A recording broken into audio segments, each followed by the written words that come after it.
Safety మనకు మాత్రమే కాదు, కస్టమర్కు కూడా సేఫ్టీ ఉండాలి. సురక్షితంగా ఉపయోగించడం, అత్యవసర పరిస్థితుల్లో ఏం చేయాలో వారికి అవగాహన కల్పిస్తాం. కస్టమర్ వద్ద సురక్షితం కాని పరిస్థితి లేదా పద్ధతి గుర్తిస్తే వెంటనే ఫ్రాంచైజ్ మేనేజర్ కస్టమర్ కేర్కు తెలియజేయండి. మా గొడౌన్ నుండి మీ ఇంటి వరకు ప్రతి సిలిండర్ ప్రయాణం అత్యధిక భద్రతా ప్రమాణాలను దృష్టిలో ఉంచుకొని మ్యాప్ చేయబడుతుంది.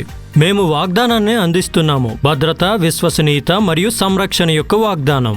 పీపీఈ ధరించడం, మా భద్రతా ప్రమాణాలను పాటించడం, జాగ్రత్తగా ఉండటం మరియు సంఘటనలను వెంటనే తెలియజేయటం, ఇవే మమ్మల్ని నిపుణులుగా చేస్తాయి. గుర్తుంచుకోండి, జాగ్రత్తలను పాటించడం అంటే ప్రమాదాలను నివారించడం మాత్రమే కాదు, రోజు మనం సురక్షితంగా ఇంటికి వెళ్లేలా చూసుకోవడం. ఇది నాణ్యత పట్ల మాత్రమే కాకుండా మన సమాజాలు, మన కుటుంబాలు మరియు మన శ్రేయస్సు పట్ల నిబద్ధత.